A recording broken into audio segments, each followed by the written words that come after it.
নমস্কার বন্ধুরা, পূজারিনীর রান্নাঘরে সবাইকে স্বাগত জানাই। আজ আমি নিয়ে হাজির হয়েছি কাঁকড়ার ঝাল। কাঁকড়া খেতে অনেকেই ভীষণই পছন্দ করে। কাঁকড়া এখন বাজারে পাওয়া খুবই দুঃসাধ্য, কিন্তু আজ তাও আমি পেয়েছি।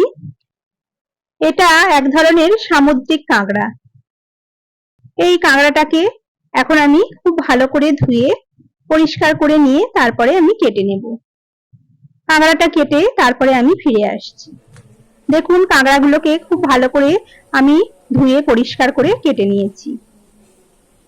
এখন আমি কাঁকড়াগুলোতে মিশিয়ে নিচ্ছি 1 চামচ লবণ, 1 চামচ হলুদ গুঁড়ো, আর দিয়ে দেব আমি 1 চামচ কাশ্মীরি লঙ্কা গুঁড়ো। কাঁকড়াগুলো তেলে দেওয়ার সঙ্গে সঙ্গেই এতে লালচে রং ধরে যাবে, কিন্তু তাও আমি একটু কালারটা ভালো করার জন্য আমি কাশ্মীরি লঙ্কা গুঁড়ো ব্যবহার করেছি। লবণ, হলুদ আর লঙ্কা গুঁড়ো দিয়ে কাঁকড়াগুলোকে খুব ভালো করে আমি মিশিয়ে নিলাম। এখন আমি গ্যাসটা জ্বেলে দিচ্ছি, আর তারপরে আমি একটা প্যান বসিয়ে খুব ভালো করে গরম করে নেব। প্যানটা গরম হলে আমি দিয়ে দেব বেশ খানিকটা সর্ষের তেল। তেলটা গরম হলে এখন আমি নুন হলুদ মাখিয়ে রাখা কাঁকড়াগুলোকে 2 পিঠ খুব ভালো করে ভেজে নেব। সব কাঁকড়াগুলোকে দিয়ে কিছুক্ষণ সময় নিয়ে 1 পিঠ ভেজে নিতে হবে। তারপরে কাঁকড়াগুলোকে আমি উল্টে দিলাম অপর পিঠটা ভাজার জন্য। কিছুটা সময় নিয়ে ভেজে তারপরে আমি আবারও উল্টে দিচ্ছি। দেখুন, এই পিঠটা আমাদের খুব ভালো করে ভাজা হয়ে গেছে। আরো কিছুক্ষণ দুদিকটা ভালো করে ভেজে নিয়ে আমি কাঁকড়াগুলোকে কড়া থেকে তুলে নিচ্ছি।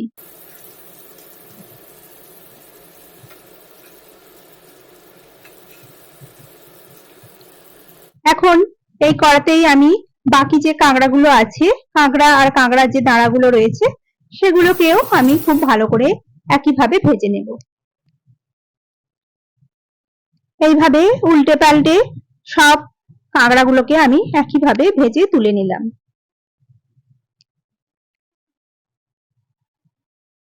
এখন আমি কড়াতে আরো কিছুটা তেল যোগ করে দিলাম। তারপরে দিয়ে দিচ্ছি 1/2 চামচ 5 ফোড়ন আর 2টো তেজপাতা। ফোড়নটাকে একটু ভেজে নিয়ে আমি দিয়ে দেব পেঁয়াজ কুচি। এখানে আমি 2টো বড় বড় সাইজের পেঁয়াজ আমি কেটে রেখেছিলাম, সেটা এখন আমি দিয়ে দিলাম। দিয়ে পেঁয়াজটাকে খুব ভালো করে এখন আমি ভেজে নেব।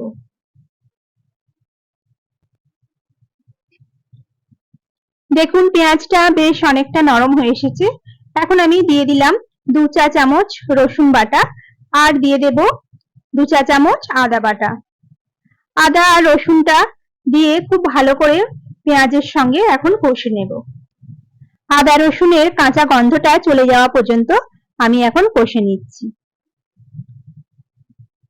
এরপরে আমি দিয়ে দিচ্ছি 1 চামচ স্বাদ মতো লবণ।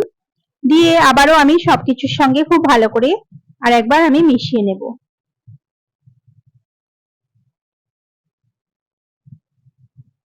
এখন দিয়ে দিচ্ছি কেটে রাখা একটা বড় সাইজের টমেটো। টমেটোটাকে আমি খুব ছোট ছোট কুচি করে কেটে নিয়েছি। সেটা দিয়েও এখন আমি পেঁয়াজের সঙ্গে খুব ভালো করে ভেজে নিচ্ছি। টমেটোটা যতক্ষণ না নরম হয়ে যাচ্ছে ততক্ষণ আমাদের মশলাটা কষে নিতে হবে। এখন দিয়ে দিচ্ছি আমি 1 চা চামচ হলুদ গুঁড়ো, 1 চা চামচ লাল লঙ্কার গুঁড়ো, আর 1 চা চামচ কাশ্মীরি লঙ্কা গুঁড়ো। সমস্ত গুঁড়ো মশলাগুলো আমি যোগ করে দিলাম। এরপরে দিয়ে দিচ্ছি সামান্য অল্প একটু জল। দিয়ে সমস্ত মশলাটাকে অনেকক্ষণ সময় নিয়ে খুব ভালো করে এখন আমি কষে নেব। যে কোনো রান্নার স্বাদ এই মশলা কষানোর উপরেই নির্ভর করে। যতটা সুন্দর করে সময় নিয়ে মশলাটা কষাবেন, তরকারির স্বাদটাও ততটাই ভালো হবে। এখন দেখুন, বেশ খানিকক্ষণ সময় নিয়ে আমি মশলাটাকে খুব ভালো করে কষে নিয়েছি, আর টমেটোটাও একদম গলে গেছে। এরপরে আমি দিয়ে দিচ্ছি কিছুটা ধনেপাতা কুচি। ধনেপাতা কুচিগুলো দিয়েও আমি মশলার সঙ্গে মিশিয়ে নেব। এখন যোগ করে দেব পরিমাণ মতো জল। আমি 2 বাটি জল যোগ করেছি। এখন সবকিছুকে খুব ভালো করে একবার মিশিয়ে নিয়ে গ্যাসের ফ্লেমটা বাড়িয়ে দিয়ে আমি ঝোলটাকে ফুটতে অপেক্ষা করব। দেখুন ঝোলটা ফুটে উঠলে আমি দিয়ে দিলাম ভেজে রাখা কাঁকড়াগুলো।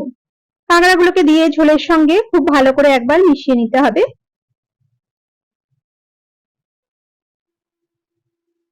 এরপরে আমি ঢাকা দিয়ে মিডিয়াম ফ্লেমে 5 থেকে 10 মিনিট ফুটিয়ে নেব।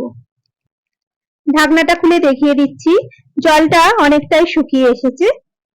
আপনারা যদি কাঁকড়ার ঝালে যদি গ্রেভি পছন্দ করেন তাহলে জলটা একটু বেশি রাখবেন।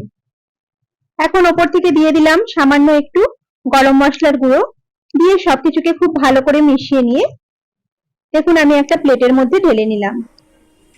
এই কাঁকড়ার ঝাল গরম গরম ভাতের সঙ্গে খেতে খুবই ভালো লাগে।